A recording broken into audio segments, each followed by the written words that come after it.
All right, the NHL trade deadline has come and gone, and the Vegas Golden Knights just totally dropped their balls on everybody. I've seen a lot of discussion online about, oh my God, what are the Knights going to do in terms of next year? How are they going to afford Marchessault? How are they going to afford Stephenson? Tomas Hertl comes in. What does it all mean? I figured I would just make a video kind of talking my way through it. I don't have a clear direction. Let's just get a thought dump out there in terms of what this team could look like next year, what it means for this year, and all that. And we got the pup. I don't know if you can see him. He's there for moral support. So I haven't seen any good insight on this online anywhere. So I figured we can just kind of talk our way through this.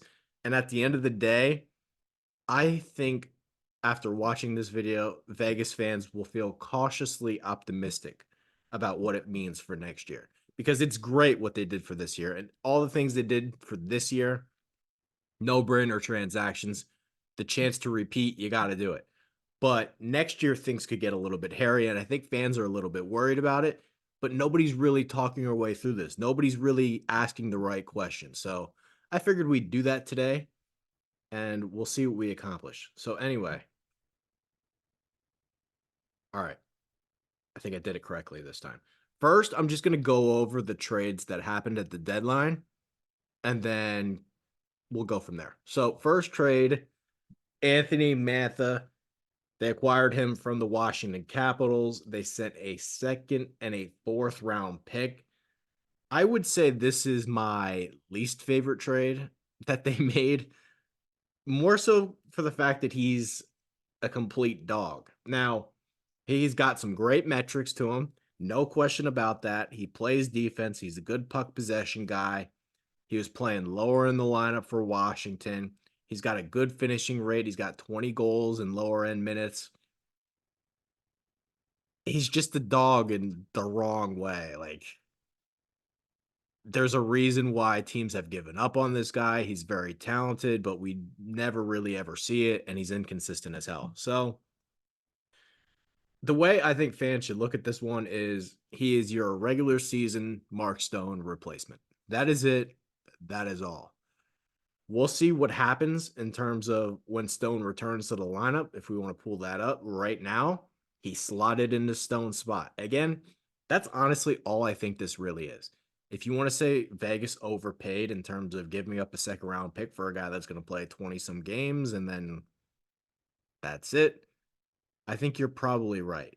But for the playoffs, could he slide over here? Could he slot? I don't think he's going to take a Matteo spot. So we'll see what all happens. This is Mantha's proving spot right here. Like, this is his opportunity to show, like, hey, I deserve another payday. I deserve another chance to get paid. I think somebody should believe in me. That's his run.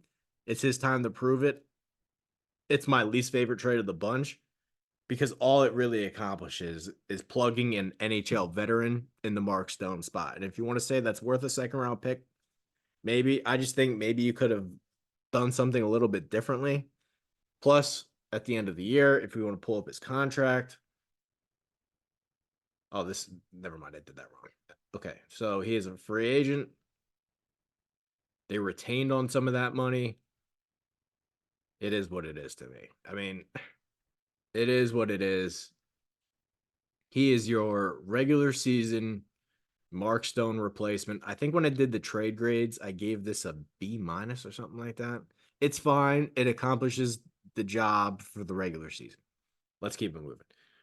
This one was a big one, and I didn't necessarily think they would pull it off. This trade took balls. And the reason why this trade took balls is the fact that you got a really good defense core. It was just Alec Martinez. The problem is Alec Martinez, he's falling apart. He's clearly on his last legs. That's not a great number, especially if you're paired with Pietrangelo playing top minutes. 16 points in 45 games. His shot blocking numbers are great, and that's going to be the big question for Hanifin. Can Hanifin block shots at the same rate that Alec Martinez did? And if he can, it's a home run trade. Even if he can't, it's still probably a good trade because Martinez was just falling apart. And if you really think about it, He's kind of the hybrid between Pietrangelo and Shea Theodore. He's kind of like a baby that they both created and turned into Hanifin. So, um, what I mean by that is he's going to bring a lot more speed to this blue line. No question about that. He moves the puck well. He does a lot of good things well. He might not be elite at certain things, like he can walk the line, but he's not Shea Theodore in the power play. He can be a two-way guy, but he's not the dirty dog that Pietrangelo is. He kind of is what he is, and that's the best third defenseman on a team that exists. And if you're sliding him in, you feel really good about that. So I think this is a guy they're going to keep long term. I don't think there's any secret in the fact that he wanted to go to Tampa. Tampa thought they had him. Vegas swooped in at the last second. All this stuff has been reported. It's kind of out there. You can go Google it yourself. Vegas swooped in, and he's big. He's a big Jack Eichel guy, so I think he's gonna stay. It's a first round pick, Miromanov, and a conditional third that can turn into a second. I mean, at the end of the day, if you really think about it, really ponder it, was it really too much? Probably not. It seemed like everything that was reported that Tampa kind of had a low ball out or a low ball offer out there to get him. You're gonna have to give up a first round pick in these kind of deals anyway. The fact that Miro Manov was the only guy you subtracted from the roster, I mean, if you go look at it, show me where Miro Manov's gonna play. Show it to me. Converted KHL forward, now playing defense, doesn't really get the defensive part, has a pretty good shot, but I mean, just wasn't a guy that was ever going to crack your lineup. So it is what it is there. Big Jack Eichel guy. Both guys grew up in Massachusetts. You feel pretty confident that he's going to stay. Hanifin gave a list of teams that he would be willing to sign with. Vegas, obviously, one of them. They swooped in and got him. So I think he was the top defenseman on the market. How do you complain about this trade? This one is a lot better than the Mantha deal, no question about that. And he fits long term in terms of you got your line. He's your top pair along with Pietrangelo for the next however many years. Easy enough. That one makes sense. Now let's do the Hertl one before we really dive into all this stuff. This one. This one is the absolute no-brainer of no-brainer trades I've ever seen. And this is the one that's going to make things complicated long term, which is why I wanted to do this video in the first place. Hertl, right? You ended up Bagdonis, you got to do a little bit better job. Like, what the fuck is that? Okay, let's redo this. Come on, man. Like Bagdonis, nobody can fucking see this. Anyway, let's just pick one.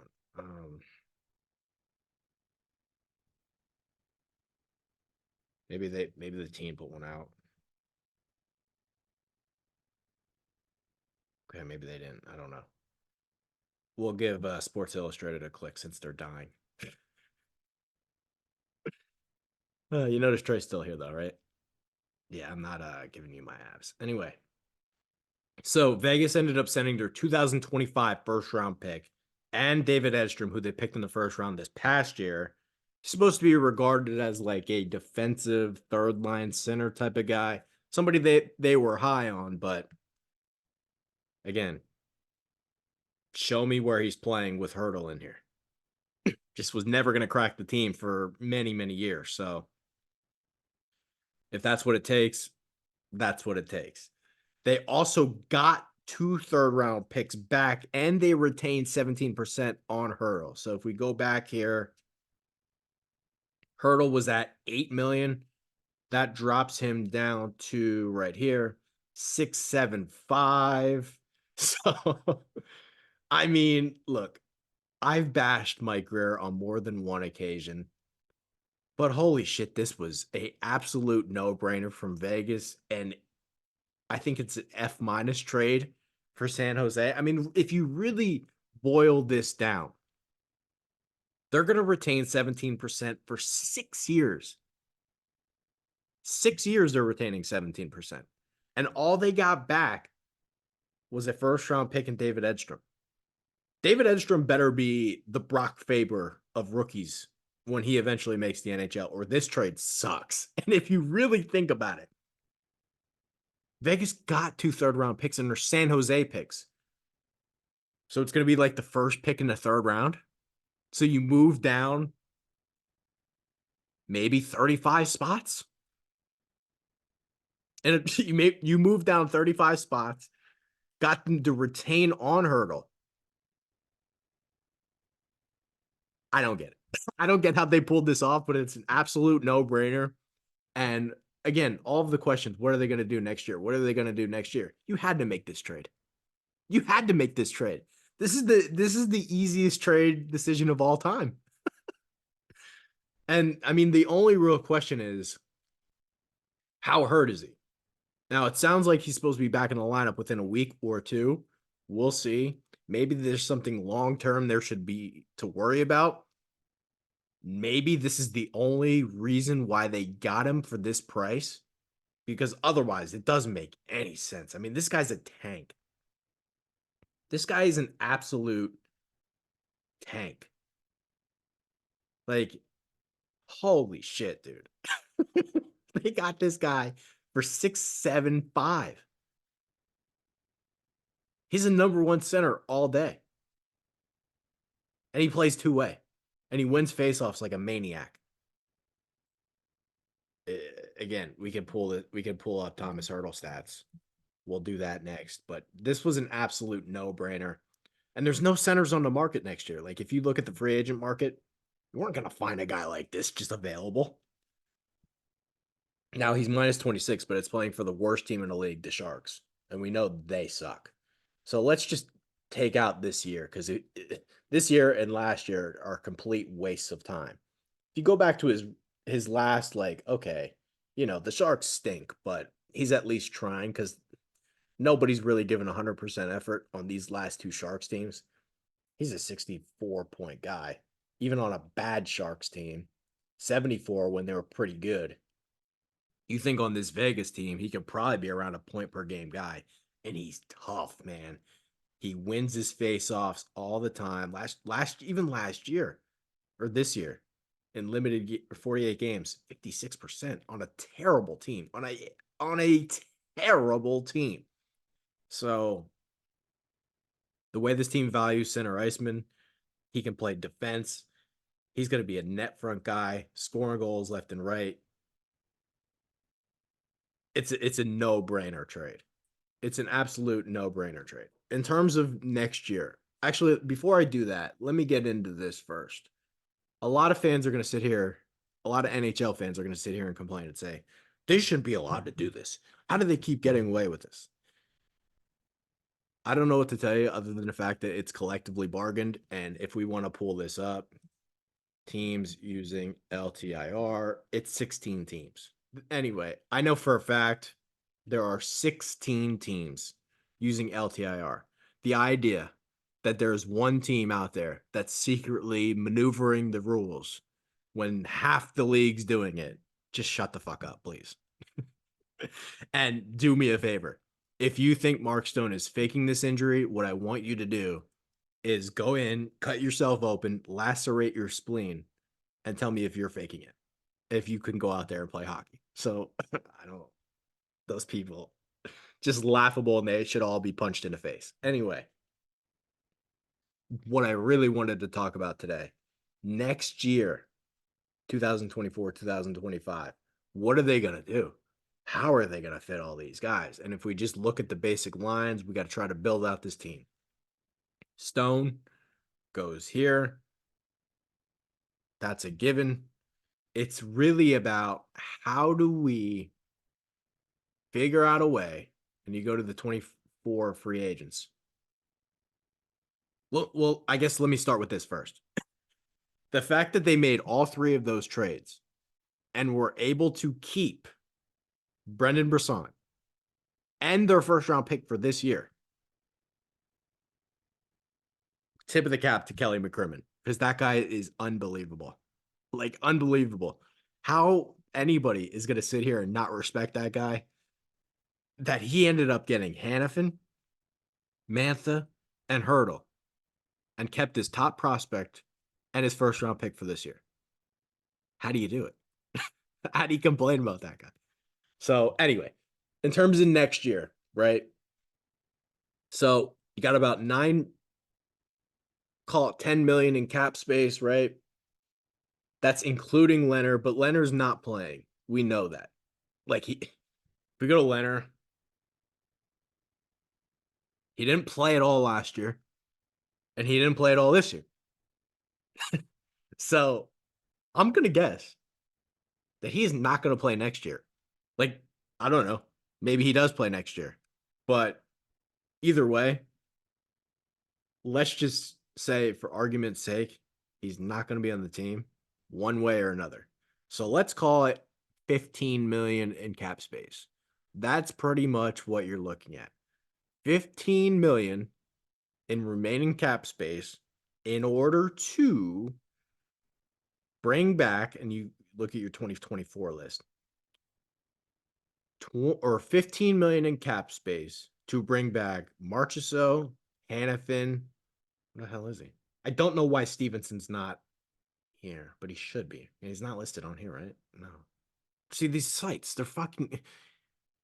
Can I just complain for 5 seconds? If somebody just gave me enough resources, I could do all this stuff correctly. So I wouldn't have to worry about these third-party sites. Anyway, Stephenson.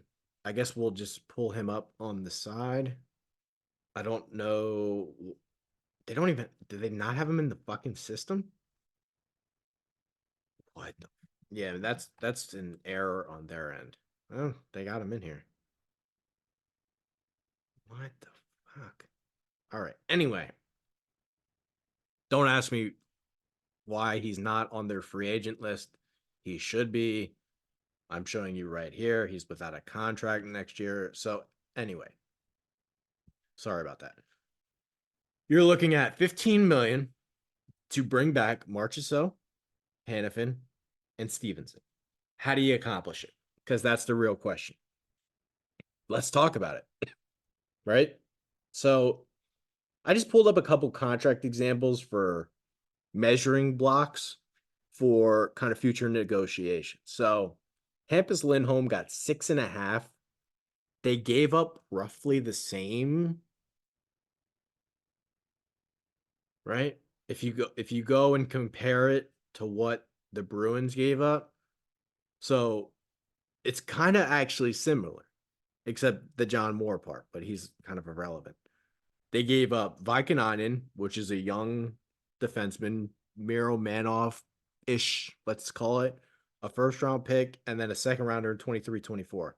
That's basically the same package, except one less second-rounder. And they're kind of, I don't know, I don't want to call him the same player, but he's not Charlie McAvoy, is the point. Like, he's not Charlie McAvoy. He's not Alex Pietrangelo. That's kind of the good defenseman, but not super, super elite. If you go to Mackenzie Weegar, if you go to his contract, and he's fucking awesome. Like, this is the same thing. He's fucking awesome. What did Weegar get? Weegar got 6.25. Weegar's awesome. If you go to any of his metrics, you go to his stats, right? And now they were just playing for the same team. He's got 36 points in 65 games, right? He's got 37 points in 6.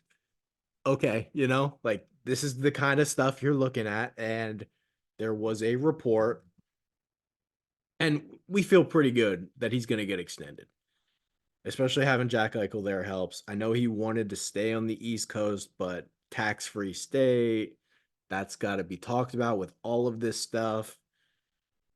Yeah, I know he said something, right? Kevin Weeks pointed out, contract probably on the way, wouldn't be surprised. Neighborhood of 7 million. Okay, so we went over Lindholm, got 650. Can we fit Hanifin in here for 675 and make it the same number as Hertl? That's probably the hope there. I think that's probably what you can get him to sign for. And again, with all of this stuff, you have the biggest advantage in the whole league. And that is not only do players want to play for you, your team is ready to win now. You're an instant cup contender, but no state tax. No state tax. So if he's taking 675 from you, it's probably the same as him taking, I would have to do the math on it and look it up, but it's probably the same as him taking 8 or 9 from a Canadian team. So something to keep in mind. But yeah, I think we feel pretty good about the Hanifin one. That seems to be the easiest and cleanest fit of all of this stuff. Alec Martinez last year, right? If we go to Martinez, he was making 525. The cap's going up to, oh yeah, I think that's been decided. 87.7. I don't know if this is even 100% right here. Yeah, it probably is. Okay. Well, that's the cleanest fit of all of them. Hanifin, 6.5, 7. It's probably what you're looking at. I think that's probably the easiest one to project. So he takes Martinez's spot. In terms of Martinez, he's coming up on age 36, 37. You know, maybe time to call it quits. Like, I thought he was going to retire last year, to be totally honest with you. I didn't think he was even going to come back this year. There's really only one discussion to be had with Alec Martinez. Do you want to keep playing? A. And B, if you do want to keep playing, I got a perfect contract for you to match. And that's Mark Giordano. And that's exactly what you have to do if you want to stay. And if you don't want to stay, that's fine. I'm sure he can get $3 million from somebody else, but that's what you're going to have to do. And he's probably not an 82 game player anymore. You know, he should be your 7th or 8th D. And if somebody gets hurt, you can plug Martinez back in the lineup. If he wants to keep playing, that's what he's going to have to do, like Giordano did for the Leafs. It is what it is. And if somebody wants to pay up Martinez more, they will have every right to do so. Okay. All right. So next one, let's talk about. And this is the fan favorite. He is the Vegas Golden Knights. That's Marchessault for the last, call it 6 years. He's been on a $5 million AAV. I know what the argument's going to be. He's earned a raise, right? He won a Conn Smythe. He's having a fucking incredible year in terms of scoring goals. I would like to point out that having Eichel as a center probably helps. He's up to 37 goals. He's probably going to hit a career high, and he's probably going to hit, he already did hit a career high. That's crazy.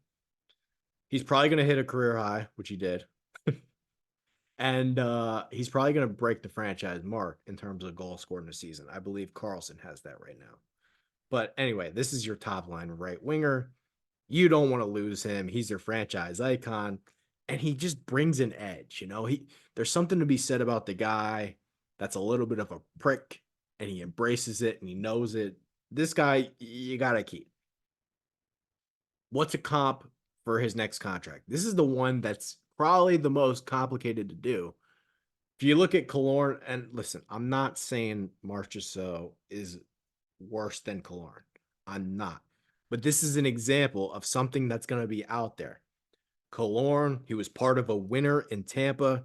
He probably preferred to stay in Tampa, a tax-free state. But another one of these teams that kind of sucks, that's kind of looking to infuse some talent, could throw something like a 6.25 or even maybe up to 7 for Marchessault. And he probably deserves a raise, right? What you're going to have to do, and I think this is very, very simple. What you're going to have to do is talk to Marchessault and say, listen, you're 33, Gonna hit 34 in December. Look, do you want to win or do you want to pull a Kaloran and go to like the Ducks and be miserable? Because that's the real question you got to ask yourself. Like if Marchessault wants to chase every last penny, he can, but it won't be for tax-free state either. So the difference won't be a ton. Maybe, listen, maybe he can even get up to 8. Who knows? What's going to be important here is finding a middle ground, and I think there is one, right? If you just go to Marchessault and say, look, can we bump this up to 5.5 or maybe even 6? Let's call it something around there, and we're going to extend this out the ass. We're going to make you a Golden Knight for life, 8-year contract. Whenever you want to stop playing, feel free. And I just don't think that's crazy to think about. And if you just, here's a perfect example. Like, what's Pavelski making? Pavelski is making 3.5. Could Pavelski get way more to go to a team that's terrible because they need some talent? Yeah, obviously. And I'm not saying Marchessault should take 3.5, but this is the kind of money that you kind of get at this age. So is there a middle ground? Can we find it? Can we give him an 8-year extension to lower this number to make sure it fits now? And if you're ever going to do it, it would be now. Because if you look at some of the cap projections, salary cap, let's just go 2026, right? We're looking at 93, 95. The cap is expected to leap with all this new TV money and the COVID deals behind us and the ESPN Plus and all this. The cap, from everything you read, is supposed to go way, way up to the point where it could be over 100 million within 2, 3, 4 years. So if you're ever going to say, hey, look, maybe we eat it down the road, but eating it down the road isn't going to be eating it down the road because the cap's going to go way up. So I think there's a middle ground, and I think they can really figure this out. Like, and again, if you look, hey, we got 15 million. Let's just say even 7 went to Hanifin. Okay. Now we're looking at 8 remaining. Let's say another, I don't know. If you give him 8 years, does he just take 5 again? Does he take 5.5? Does he take 6? We'll see, right? Let's just call it 5.5 for now. You call it 5.5. You add that to the 7. Again, it doesn't take a rocket scientist to figure this out, but if you go 7 plus 5.5, that's 12.5, right? That makes 2.5 for Stephenson. Obviously not enough, right? We know that Stephenson is going to need more than 2.5. So already on paper, this doesn't look like enough money to keep all 3. Even if you get Marchessault to say, hey, 8-year contract, let's drop the AAV. Maybe he does 4.5. Who knows? Whatever it is, on paper, it doesn't look like quite enough to keep everybody. So let's just talk about Stephenson now. How do we find a way to keep Stephenson? And I think, honestly, if you're asking them, if you give this front office some truth serum, they tell you exactly what they're thinking. They value their centerman and they value their blue line. Go back to last year. Oh my God, how do we create cap space to keep Barbashev? Riley Smith. They dropped the winger. They kept Aiden Hill. They got rid of the winger. If you're talking about things that they value, it seems like center, defense, winger, kind of lower. So I think they actually want to bring, if you gave them true serum, you can only bring back one guy. I think they'd pick Stephenson. Like I do. I think they'd bring back Stephenson. If you just go look at what Stephenson, I think this one is probably not a super complicated one. He is and last year was 65, 64. He's around a 50, 60 point per game guy, right? Now he's starting to get up in age now. He's about to hit 30. If you just go back to JT Compher, I think this is a pretty good comparable because so let's just go to the Red Wings. Okay, their top line center is Dylan Larkin, who's hurt, but otherwise, Compher is your second line center. That's kind of the money that I think you're looking at here. What Compher got last year, 37. So he's going to be around a 40, 50 point per game guy. Compher, he got 5.1, but it was in Detroit, not a tax-free state. Can you get Stephenson to take 4.5 or 5? That's what you have to do. And I think that's pretty fair. And I think Stephenson would resign for something around that 4.5, 5. What does Pajot make, right?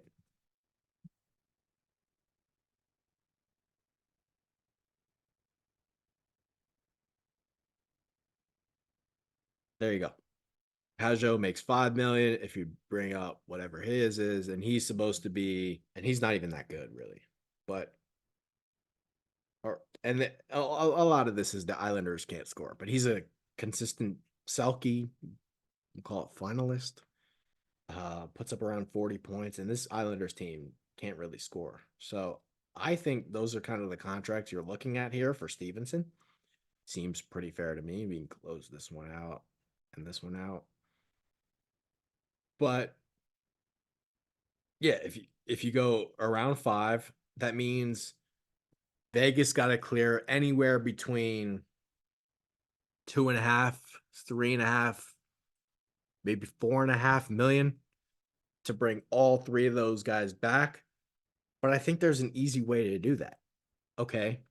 How do we clear 2.5, 3.5 million to make sure all 3 of these guys come back?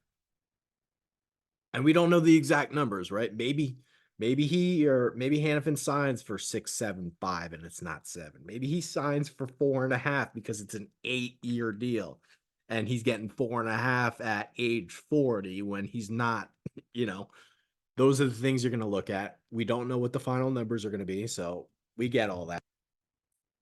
But just a rough estimate, anywhere between maybe 2, 2.5, 3, 3.5 million is what you're going to have to clear in terms of getting all 3 of these guys back. And I think it's kind of doable. Here's what you're really going to have to do. We already talked about Leonard. He doesn't count. So the 15 million, we got to get this cap space up to about 17 million, 18 million. I think there's a pretty easy way to do it. You don't want to move on from Zach Whitecloud. I totally understand that. He's a really good third pair defenseman. No question about that. But I think it kind of has to be done anyway, even without the cap problem. So if you kind of look here, I will just do this really quickly. Like, even if Vegas didn't have the cap problems, I think this is probably what you're going to do anyway. And here's a perfect example. If we just look at this Andrew Peak trade, right? This is a guy that's been in and out of the lineup. This is a guy that's been in and out of the lineup. Like, he's done nothing. They sent Zaboral, who's nothing, and a 3rd round pick for Peak. And Peak is making like 2.7 or something. Go to his stats first. I could just think that's kind of what you're looking at. He's got 8 points in 23 games. Whitecloud's got 8 points, but he does more than put up points. Like, Peak wasn't cracking the lineup. Like, he just wasn't. Contract. So it's roughly the same. Yeah, so Peak's making 2.75, and he has some term. If you go to Whitecloud, and look, I'm not trying to push Whitecloud out the door. I'm just saying I think they kind of have to do this anyway. So he's locked up for a pretty good amount of time. I just think somebody will take him. I do. Like, if Peak went for a 3rd rounder, I just think somebody will take him. He's a really good 3rd pair defenseman And there's a lot of teams that just don't have that. And it's a more than reasonable cap number. But anyway, what I wanted to show you is this man, Caden Korczak, needs to play. Like, I think you're a better team with Caden Korczak. He filled in very, very admirably this year when Shea Theodore went down. He played on that second pair with McNabb, 9 points in 26 games. He was awesome. He was a plus 12. They weren't trying to hide him either. They were out. He was playing some power play. They were using him in 3-on-3 overtime. He's good. Like, I've seen enough Caden Korczak to believe he can fucking play.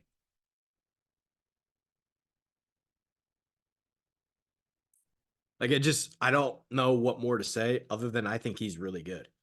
I'm not saying he's a super, super duper star, but I think you got to get him in the lineup. Like, I just think you got to get him in the lineup. He's a former second round pick. He's 23, 41st overall. And he's part of this group that is a restricted free agent, needs a new contract. Okay, can we up him to 900K? Or what's White Cloud at?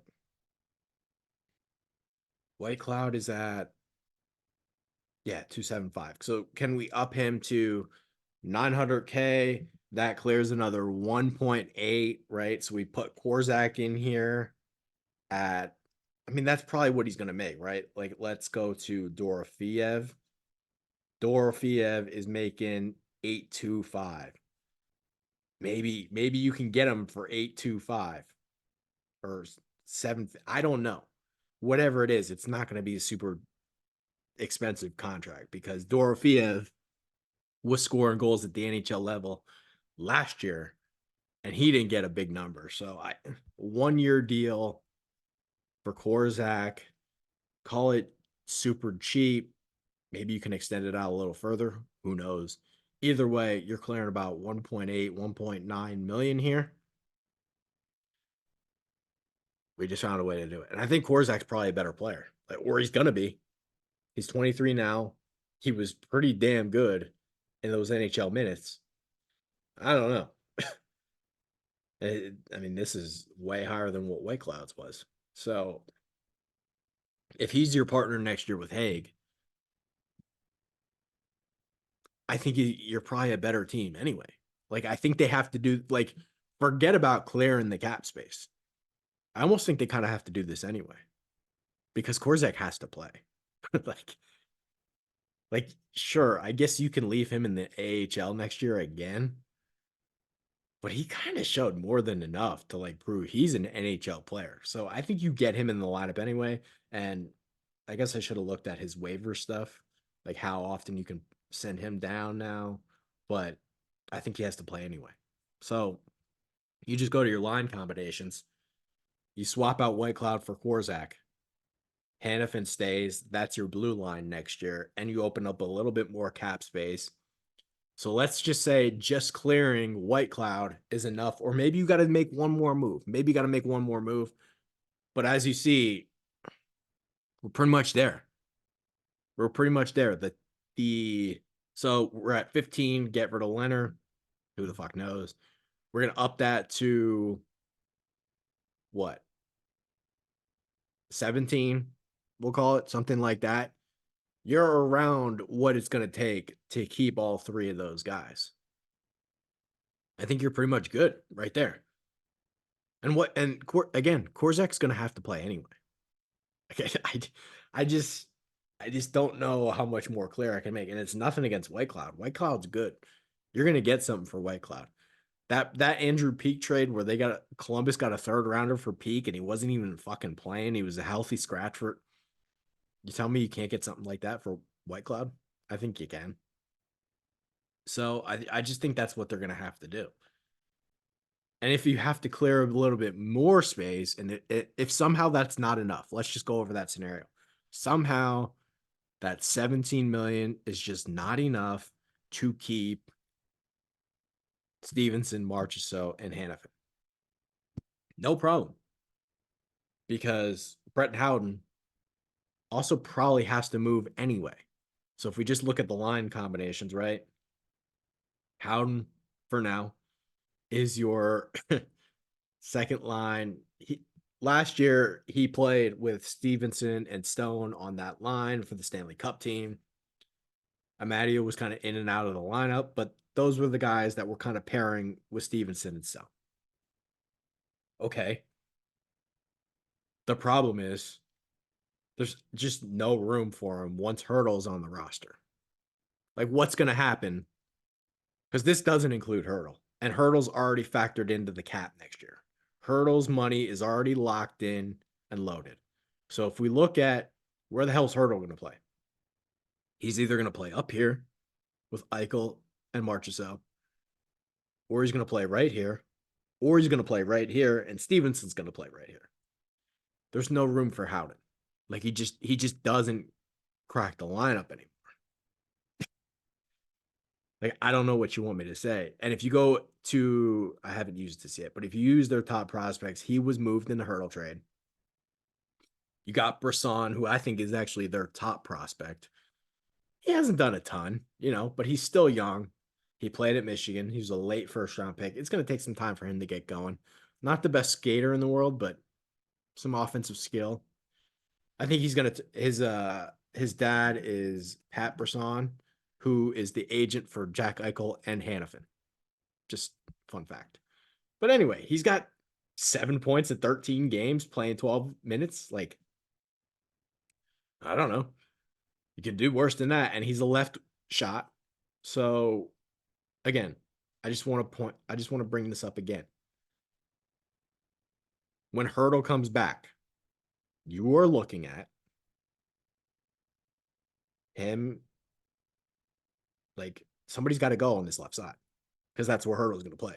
Or he's going to play here and Stephenson's going to go to the left. Either way, both are left shot guys. Tell me where Howden's going. And let's say somebody gets hurt. Your top prospect is the left winger. There's no room. So if we go to Howden, like, I don't know. The more you really talk about it and dig into this, should Vegas fans really be worried about losing those guys? Like, I just don't see it.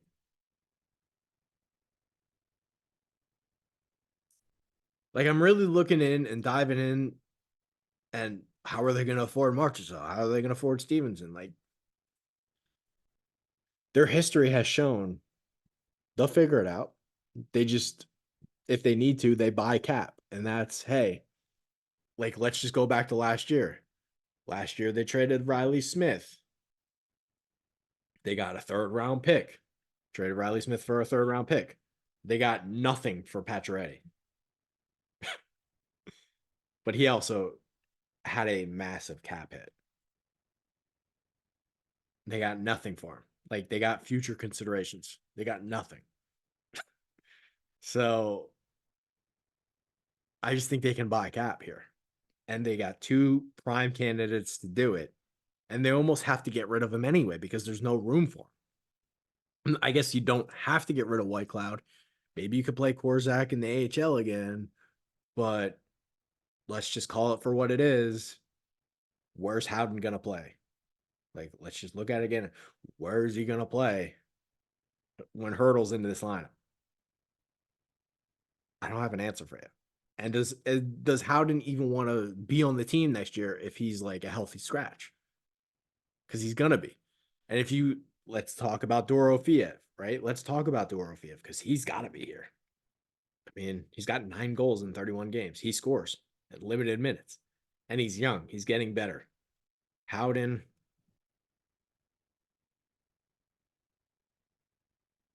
He's mostly a penalty kill guy. Like, he forechecks and he kills penalties.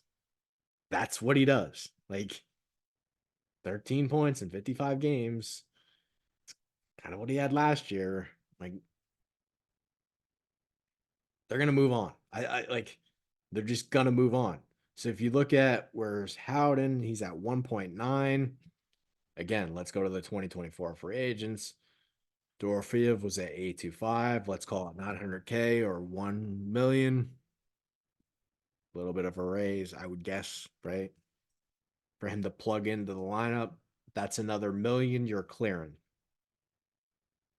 So again, even with the replacements that I've added in, I've added in the Korczak money, I've added in the Dorofeev money, you're still clearing like $3 million. So you really got 18-ish million, something like that, to re-sign Marchessault, Stephenson, and Hanifin. And then the rest of your team signed. Like, again, the only other guy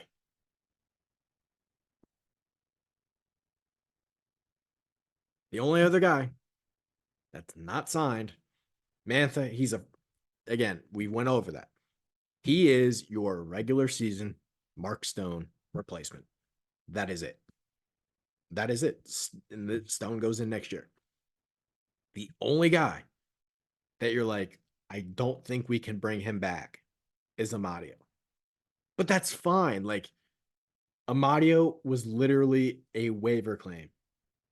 Amadio was making 762. Like, okay, maybe someone will pay Amadio.